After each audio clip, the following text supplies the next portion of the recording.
السلام عليكم، أخباركم إيه؟ يا رب تكونوا بخير وفي أحسن حال إن شاء الله. إيه رأيكم؟ فيديو النهارده هيكون عن طبعًا إزاي نعرف نخلي الفراخ بكل سهولة وبخطوات بسيطة ومن غير ما تتقطّع مننا ولا الجلد هيتهدّر مننا ولا أي حاجة، وهتبقى زي ما هي بحالتها، زي ما حضراتكم طبعًا إن شاء الله هتشوفوها في الفيديو، جميلة جدًا لو هتعمليها مسحّبة. إن شاء الله بإذن الله الفيديو هتستفيدي منه، بس تابعي الفيديو للآخر. يلا بينا نشوف الطريقة إيه نخليها إزاي. بس يا ريت بعد إذنكم لو عجبكم الفيديو ما تنسونيش بلايك واشتركوا في القناة لو أول مرة تشوفوها عشان يوصلكوا كل جديد بإذن الله. يلا بينا نشوف الطريقة إزاي وإزاي نخليها من غير ما تقطع ولا الجلد منها خالص. يلا أول حاجة عندنا الحجم غسلها كويس جدا ودعكاها بالخل والليمون والدقيق، وشطفتها كويس جدا وبعد كده صفيتها كويس جدا جدا. اهم حاجه ان انا اصفيها من ميتها، اولا عشان ما تزحلقش معاكي، وثانيا كمان عشان اللحمه بتاعها ما تفتلش معاكي وانت بتخليها من العظم.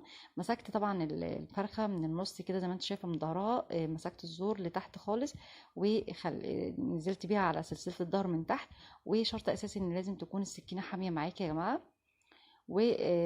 لكن انا بحبذ ان انت اول مره هتخلي يبقى لازم تكون السكينه مش حاميه قوي عشان خاطر ما يحصلش اي حاجه لا قدر الله، لغايه ما تتدربي مش اكتر. بعد كده هقلبها على وشها وادوس عليها دوسه كده زي ما انت شايفه، هتلاقي العظم معاكي نطر، هيطلع معاكي بكل سهوله. زي ما انت شايفه مسكت الورك فتحته طبعا من الجنبين. انا متعمده ان انا افتحه من الجنبين عشان تدخل فيها التتبيله كويس جدا، لكن انت ممكن تدوسي عليها في النص كده. وزي ما انا همسك الورك زي ما انا همسك الورك من النص كده زي ما انت هتشوفي في الفيديو، هدوس عليه هينطر معايا، هتنطر معايا العظمه بتاعه الورك، فيطلع معاكي بكل سهوله زي ما انت شايفه كده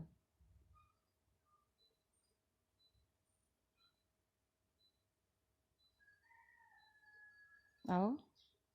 والعظمه التانية، وبعد كده همسك بقى عظمه الصدر زي ما انت شايفه، كاني بقشر حاجه او بسلخ الحاجه دي. ممكن تستخدمي بقى بالسكينه صغيره او رفيعه كده سنها رفيع، هتطلع معاكي بكل سهوله.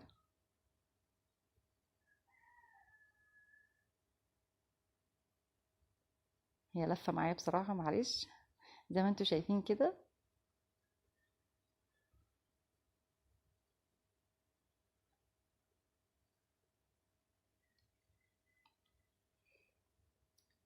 برضو جيت عند عظمة الصدر الكتف زي ما انتوا شايفين كده، تطلع معاكي كويسة برضو.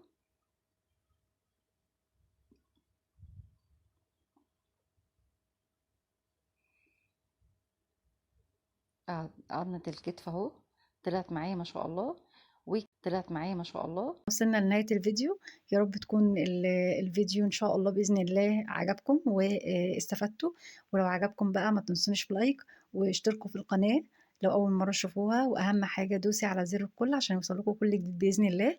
وأشوفكم فيديو جديد إن شاء الله على خير، وأقول لكم السلام عليكم ورحمة الله وبركاته.